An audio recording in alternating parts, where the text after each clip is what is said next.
J'en profite pour mettre un peu de lumière sur un entrepreneur qui a monté son agence immobilière à Dubaï. Je le connais personnellement. C'est une personne de confiance, il pourra vous accompagner sur l'achat de biens immobiliers à Dubaï. Aïe aïe aïe. En direct de Didi Cool TV, là où les choses se passent.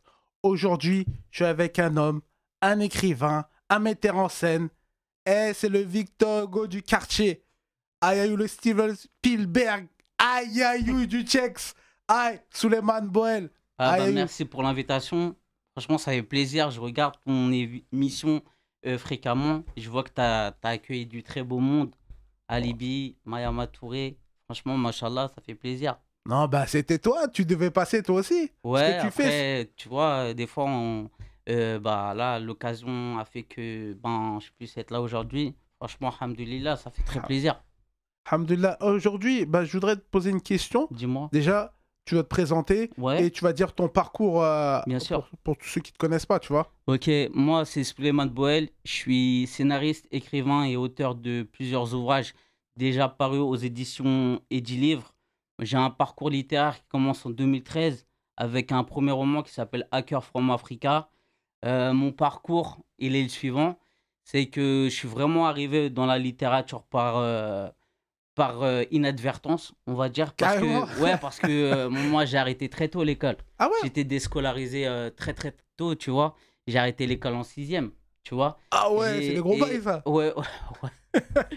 Bah, enfant, ça s'est agité, tu vois. Ouais. Tu vois, on se cherche un peu, t'as vu, on sait pas trop ce qu'on veut faire dans la vie. Et en parallèle de ça, moi j'étais un gros cinéphile, tu vois. Donc, ça veut dire, tu sais, c'était. À l'époque, il n'y avait pas les plateformes de films, tout ça. C'était en mode cassette VHS. Je sais pas si tu te Ouais, rappelles, bah, si tu as connu un peu. t'étais un gars du vidéoclub. Ouais, voilà. Et en gros, ben, gros cinéphile, tu vois. Et après, ben, celui qui m'a vraiment mis une gifle, c'est Spike Lee, tu vois. D'accord. C'est vraiment, on va dire, un des réalisateurs qui m'a donné, en fait, envie de faire du cinéma parce que il avait un cinéma à thème, à message, et je trouve que il dénonçait beaucoup de choses, et je trouvais que c'était intéressant de lier l'image avec justement des messages qui sont forts, en fait. D'accord. Et comment tu t'es retrouvé à écrire, en fait? Parce Bah, que si t'as arrêté l'école en sixième, est-ce que j'ai entendu que t'étais cinéphile, mais est-ce que t'étais un gros lecteur? non, pas du tout. Justement, en fait, c'est un concours de circonstances. Ça veut dire que moi, je lisais très peu. Mais comme j'avais pas justement la possibilité de réaliser, tu vois, ça veut dire que, tu vois, le monde du cinéma, c'est un cercle assez fermé, tu Mhm. vois. Et généralement, c'est un petit peu toujours les mêmes qui sont dans ce cercle-là. Donc, du coup, j'avais en fait l'idée en fait, d'écrire une histoire, d'accord. Et il y avait que la littérature pour pouvoir en fait lui donner une possibilité d'adaptation cinématographique. Donc, en gros, qu'est-ce qui m'a amené vers la littérature? C'est que avant on avait fait un reportage sur les pillages du continent africain avec des jeunes de Montfermeil dans les années, on va dire, 2008. Et suite à cela, j'ai rencontré différents artistes, écrivains qui m'ont ramené en fait plus ou moins vers la littérature. C'est-à-dire, ils me disaient, mais toi, tu as des idées intéressantes, tu as des questions qui sont pertinentes et tout. Pourquoi tu n'essayes pas d'écrire quelque chose ou de réaliser quelque chose? Bah là, c'est là, je me suis dit, il faut que, il faut que au moins j'essaye d'écrire et après je me fasse plus ou moins corriger, tu vois, au niveau de la syntaxe et tout ça. D'accord. Et c'est qui tes mentors dans l'écriture? Parce que, L'écriture. parce que là, à ton actif, tu as une vingtaine de livres. Ouais, D'accord? Et je 21 sais, pour être exact. pardon, Non, 21. non, mais tranquille, tranquille. Et tu vois, regarde les écrivains, ils ont tous un style. Tu Ouais, sais, je sais pas, tu vois, Maupassant, il a un style que ouais. Victor Hugo n'a pas, que un tel n'a pas. Donc, toi c'est quoi ton style d'écriture? Bah, en fait, celui vraiment qui m'a percuté, c'est France Fanon, tu vois, Damnés de la Terre. Moi, à la base, je connaissais pas. C'est quand j'écoutais avant, justement, plus, on va dire, la musique, sur les albums de Ministère Hammer, c'est un peu eux qui m'ont fait découvrir France Fanon, tu vois. D'accord. Et après, quand j'ai découvert Damnés de la Terre, je me suis dit, franchement, cet ouvrage-là, il est fort. Mais j'ai dit, moi, mon domaine, c'est plus, on va dire, tu as vu, les histoires. Tu Eh, vois? mais c'est fort. Alors, c'est des rappeurs qui t'ont poussé Ouais, à c'est lire. pour ça qu'en fait, quand il y a des gens qui vont te dire, et c'est pour ça qu'au jour d'aujourd'hui, il y a des gens qui se rendent pas compte, mais quand tu ouvres des volets vers quelque chose, et ben après, ça suscite en fait des vocations pour d'autres, tu vois. Ça veut Mhm. dire que, après, par exemple, dans ton émission, peut-être quelqu'un, tu vas interviewer un joueur de foot ou quelqu'un qui est dans l'immobilier.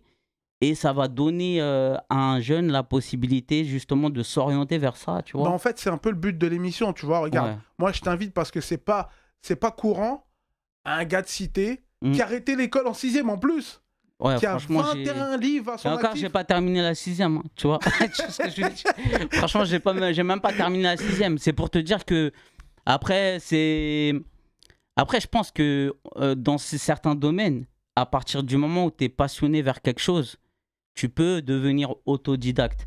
Par exemple, tu vois, pour tout ce qui est scénarisation, c'est un ami à moi, Mohamed, qui, à la base, j'écrivais des scénarios, mais pas au code scénaristique. Et il m'a dit, j'avais demandé aussi un petit peu à Rachid Santaki à l'époque aussi. Il me disait, non, il faut que tu as des références, tout ça, à suivre et tout ça. Il faut, enfin, il y a des codes, en fait, scénaristiques à respecter Mhm. quand on présente, on va dire, un scénario, tu vois. Mais tout ça, ça s'apprend en fait. Et là, j'ai vu en plus que tu as réalisé, je sais pas si c'est réalisé les films, avec, notamment avec Zesso. Je sais pas si lui, il a fait la BO ou si il faisait partie de la team de la réalisation. C'est un film sur des handicapés. En fait, l'histoire, la genèse de ce projet, c'est exactement le fait que c'est un acteur de cinéma de Vitry-sur-Seine avec lequel j'avais déjà travaillé, qui s'appelle Mohamed Wadah, qui est de Vitry-sur-Seine. Lui, un Qu'on jour, il a, salue. Qu'on ouais, salue. qu'on salue, on lui passe un grand salam. D'ailleurs, avec qui je fais différentes j'ai une association pour développer le cinéma dans différents quartiers, Mhm. notamment avec aussi l'association Bondy fait son film dans l'est de la Seine-Saint-Denis. Et bah, un jour, il me contacte, il me dit Souleymane, j'ai été contacté par une personne en situation d'handicap qui a une infirmité motrice cérébrale et il aimerait faire un film. Et du coup, moi, je suis quelqu'un d'ouvert, généralement. Quand on me contacte, soit ça va me parler, et du coup, je m'intéresse au projet, ou je m'intéresse facilement aux gens, ou soit ça me parle pas, je vais bâcher le truc proprement, tu vois, je vais dire franchement, ça m'intéresse pas. Là, en l'occurrence, ce jeune-là, l'infirmité motrice cérébrale, pour tes téléspectateurs qui savent pas ce que c'est lorsqu'en fait le cordon ombilical il s'entoure au niveau du cou, tu vois, Mhm. et du coup il oxygène mal le cerveau, et ce qui donne en fait des dégâts au niveau des dégâts moteurs et des dégâts au niveau de l'élocution, tu vois. D'accord. Et ce jeune-là, bah, je lui dis, moi je peux t'aider, et si tu veux, je vais rien te demander, tu vois, ça me fait plaisir, tu vois. Donc, au bout du compte, je vois qu'en fait, ce jeune-là, il a un vrai parcours de vie, tu vois. Ça veut dire que. Et en fait, on a plein de gens en commun. C'est-à-dire, il avait commencé un projet de carrière avec l'artiste que tu viens de citer, le frère Zesso, concernant le fait que lui, du fait qu'il a des problèmes de prononciation, il écrit ses textes en fait pour des artistes à qui il fait interpréter ses textes, tu vois. Genre, il a écrit des textes pour Zesso, des dissidents. Oui, il en a fait pour plusieurs. Il a fait pour Ami, il a fait pour Cynic, il en a fait pour pratiquement tout le rap Donc, français. en fait, le jeune, c'est un parolier, en fait. Ouais, c'est un lyriciste, tu vois. C'est un lyriciste. Et par le biais de Zesso, il a connecté avec différents artistes pour faire un projet. Et son projet, là, qu'il arrive à terme généralement, enfin, je pense, fin d'année. Et son concept, il s'appelle Dealer de ma part. Ah Donc, ouais, cool. Et donc, moi, je l'ai connu à travers justement le frère Mohamed qui m'a connecté avec lui. Et après cela, donc on a coécrit ensemble parce que moi, quand je coécris avec quelqu'un, il faut que ça lui plaise, il faut que ça lui ressemble, il faut que ça lui parle, en fait, il faut que ça soit sa vie. Donc, on est parti en fait de sa naissance à Béjaïa, en Algérie, où il a eu justement Kabylie. ouais, voilà, où il a eu cette naissance compliquée qui a donné lieu justement à cette infirmité motrice cérébrale. Et suite à cela, bah, du coup, on est parti sur l'écriture de son histoire, jusqu'à avoir le prix du public et un prix au niveau de une nomination avec le festival africain Africlap à Bordeaux, quoi. Où est-ce qu'on peut voir c'est un court-métrage? C'est un moyen métrage en fait. Ok. C'est un moyen métrage et il fait à peu près 27 ou 29 minutes, je sais plus. D'accord, d'accord. Et cette connexion jusqu'à présent, où elle est toujours d'actualité Ouais, elle est toujours d'actualité, c'est-à-dire que sous demande de certaines associations qui favorisent l'inclusion des personnes en situation de handicap, et ben, ou différents festivals. Après, c'est vrai que le format idéal pour faire beaucoup de festivals, c'est généralement de 10 à 20 minutes. Mais là, vu que c'est un moyen métrage, c'est un peu plus compliqué, mais il y a énormément de gens en fait qui l'ont vu. Nous, on avait fait l'avant-première à Stein. Après, il y a eu la crise sanitaire, ça a un petit peu bousillé toutes les dates qu'on avait, parce qu'on avait une dizaine de dates environ de programmées. Et après, bon, on a fait différentes dates. Vous n'avez pas pu les dates, vous n'avez pas pu Les reporter. reprogrammer, ouais. Bah, en fait, il y en a qu'on a reporté. Après, il y a eu des cinémas qui ont fait que, par rapport à la crise sanitaire, ils ont fait des travaux de grande envergure. Et puis après, il y en a qui, avec si, on a reporté certaines dates, ouais. On a reporté certaines dates, ouais. Et là, là, on va revenir sur toi, sur le livre que là, j'ai dans la main, c'est Jusqu'à la mort du franc CFA. Raconte-nous un peu l'histoire de ce livre. L'histoire de ce livre, en fait, c'est le fils d'un économiste, en fait, qui découvre, en fait, pour quelle raison son père il a été assassiné, en fait. Mais du coup, je voulais écrire, en fait, un livre qui parle de la servitude monétaire de l'Occident par rapport aux pays africains. Mais je voulais, en fait, l'écrire comme un film, à travers un roman. L'histoire, elle est la suivante. C'est un jeune, en fait, qui est protégé par sa mère, qui lui cache toute la vie de son père, en fait, mais qui, lui, au fil de sa vie, découvre que son père a été assassiné.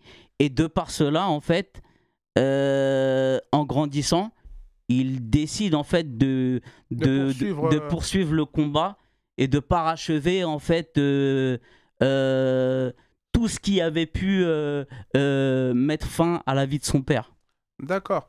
Et là, je vois ça, c'est vraiment des livres à thème vraiment engagé. Oui. Et là, il y a un autre livre, L'or n'a pas de saison dans ce monde. Oui.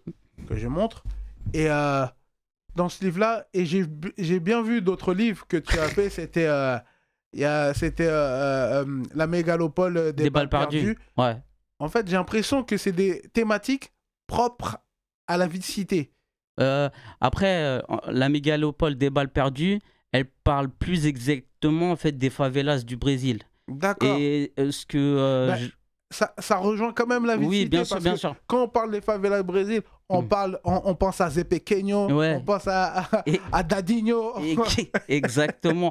Après, comme il y avait eu, tu sais, les Jeux Olympiques, en fait, comment j'ai eu l'idée d'écrire la mégalopole des balles perdues, c'est que je voyais, en fait, que le monde, il avait les yeux rivés, en fait, sur les Jeux Olympiques, sur les athlètes.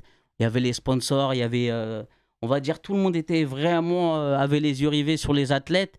Mais au-delà de ça, il y avait des quartiers, des favelas qui étaient détruites pour agrandir, on va dire, des complexes sportifs pour les écrivains. Et en fait, ils respectaient pas du tout, en fait, les personnes qui étaient les plus démunies, en fait, du Brésil.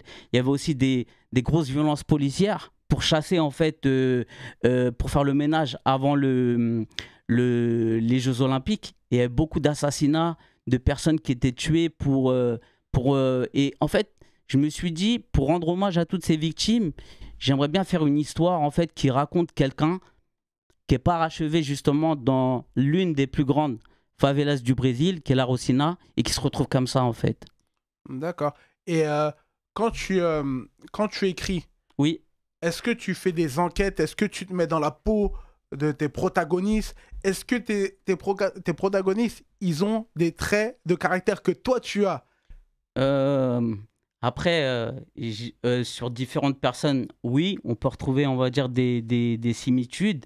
Après, on connaît différentes personnes qui ont, par exemple, des tics qui sont forts ou des choses qui nous font, du coup, assez rire.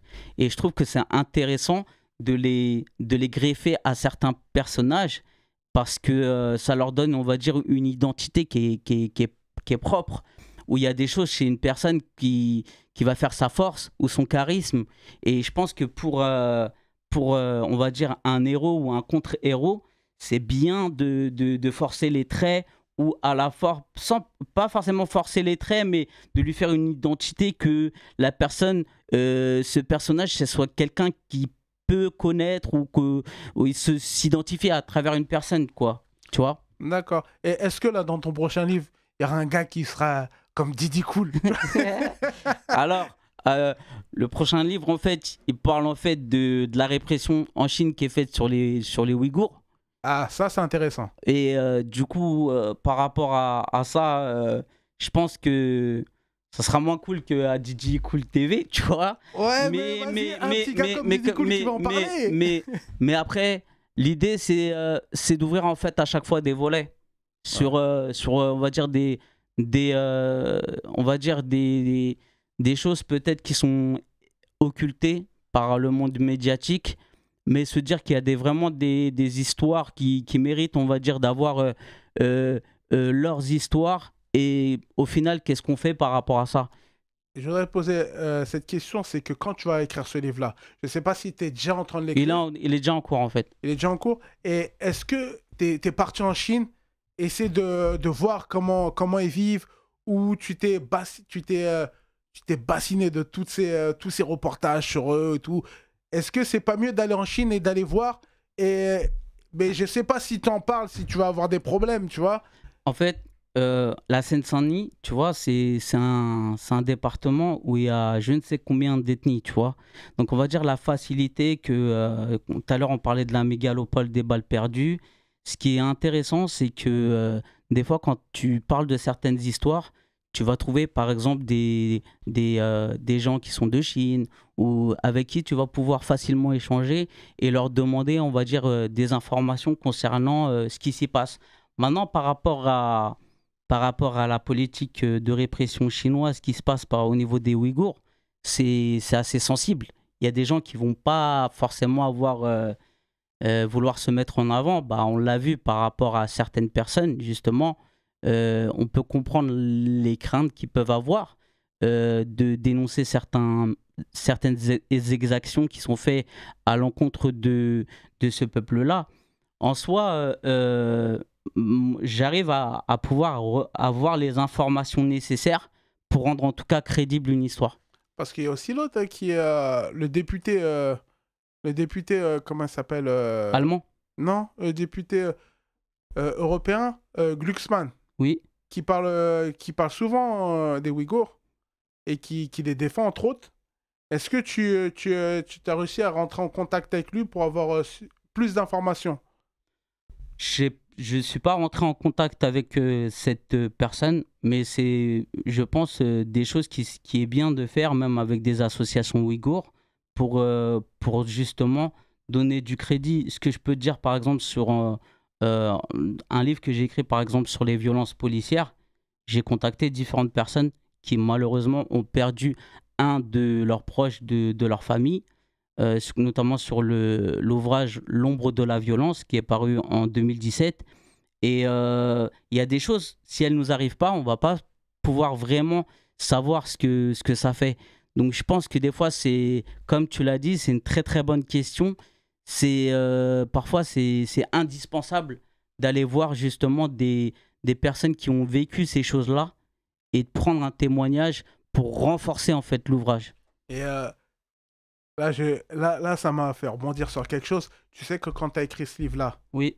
est-ce que tu es allé voir des policiers pour en parler et Euh, voir leur point de vue? Je t'avouerai que non. Après, je généralise jamais. Hein. Tu as vu sur le métier de policier. Après, ce qui est délicat au niveau de, on va dire, de la police française, c'est que certainement, il y a des personnes qui sont intègres et qui font bien leur travail. Seulement, malheureusement, tu sais, quand tu mets une pomme pourrie dans un panier, ben, tu sais La l'effet contamination. que ça produit. Donc, je pense qu'il y a des policiers qui sont intègres, qui font convenablement leur travail. Mais malheureusement, en fait, ils subissent en fait l'effet néfaste en fait, qu'il peut y avoir concernant leurs collègues. Après, pour justement l'ouvrage L'ombre de la violence, c'est justement un duel d'influence entre deux policiers. C'est-à-dire D'accord. que on a un policier qui rentre dans la police parce que sa sœur est morte d'overdose et que lui il veut lutter contre justement La drogue. la drogue. Et on a en fait un vieux policier raciste avec toutes les poncifs les plus abjects qu'il peut y avoir et qui lui en fait il est en fin de carrière et ce qu'il veut c'est juste banquer. Et donc il le ramène en fait dans toutes ses dérives. Donc en fait, tu sais, la vie, c'est un petit peu un duel d'influence. Ça veut dire que quand tu tends vers le bien, tu sais qu'en fait, tu dois mettre un cadre et une barrière à ce que tu veux pas faire en fait. Tu vois ou pas? Ouais, Ça ouais. veut dire que si quelqu'un il t'engraine pour des bails qui sont sombres, tu mets le frein à main direct. Tu C'est lui dis clair. non, moi C'est clair. je- C'est clair. tu vois ou pas? Ouais, ouais, c'est Et clair. là, en l'occurrence, bah, je voulais rentrer en fait justement parce que ce qui était intéressant, justement, c'est de base, à la base, le métier de policier. Ça doit être un métier où est-ce que tu protèges les gens. C'est un beau métier, tu C'est un vois. métier noble à la À base. la base, c'est un métier noble. Tu vas arrêter les gens euh, qui le méritent et tu es au service des gens, en vrai. Moi, je le vois comme ça. Bien Mais sûr. pour moi, c'est de par les expériences et de par malheureusement le nombre de personnes qui sont assassinées chaque année par la police, on voit qu'il y a une profession qui malheureusement qui a des gros problèmes avec l'impunité de ces dérives, malheureusement. D'accord. Je pense à l'affaire de Gaï Camara, je pense à l'affaire de Adama Traoré, je pense à l'affaire de Nourdine qui s'est passée à Astin, je pense à l'affaire de Lamine Dieng, je pense à toutes ces victimes, que Dieu leur fasse miséricorde. Amine. Sauf Nourdine, il n'est pas mort. Donc ça Que va. Dieu le préserve. Et qu'est-ce qui arrive à Nordine? Tu peux me raconter un peu l'histoire? En fait, on va dire qu'il s'est retrouvé en fait sur un passage au niveau de Stein, où est-ce que, si tu veux, il y avait des agents de la BAC qui ont en fait ont voulu procéder à un contrôle de, du véhicule. Seulement, en fait, on voit que les agents de la BAC n'avaient ni brassard qui pouvait indiquer qu'ils appartenaient C'est l'histoire qui s'est passée récemment, là. récemment, Où ils ont tiré. qui a été assez viral au fait au niveau des réseaux, parce qu'on voit qu'il y a des usages d'armes à feu qui sont faits à outrance et on ne comprend pas pourquoi justement ces personnes dépositaires de l'ordre public font usage de leurs armes à feu alors qu'il n'y a pas, c'est pas quelqu'un qui représente une menace. Et après, ils ont un code de déontologie. On ne fait pas usage d'une arme à feu comme ça sur quelqu'un. Surtout que rien n'indique que ces gens-là font partie justement des forces de l'ordre. D'accord. Mm. D'accord. Et là, je voudrais te poser une question sur tes ouvrages. Oui, T'as fait 21 ouvrages. oui. Est-ce que dedans, dans ces 21, il y a un livre qui n'est pas Bresson? Tous tes livres-là, ils sont sombres. Est-ce qu'il y Euh, a un truc où il y a de la joie, de la Non, réussite? mais en fait, par exemple, tu prends un livre qui est avec les moyens du Hood, c'est que de la rigolade, en fait, tu vois. Il y a des parties qui sont Bresson, mais en gros, c'est l'histoire, en fait, d'un cinéphile qui, lui, lorsque ses parents vont en vacances, il y a une fusillade qui se passe, en fait, sur son étage, en fait. Et en gros, il sauve la vie de quelqu'un qui a décidé de se ranger. Et en parallèle de ça, vu qu'il sait qu'il va se ranger, il aimerait bien faire une adaptation cinématographique par rapport à sa vie. Et en gros, ce qui se passe, c'est que lui, il n'a pas les finances en fait pour réaliser en fait ce film-là. Donc en fait, il décide de monter une escroquerie avec les gens de son quartier.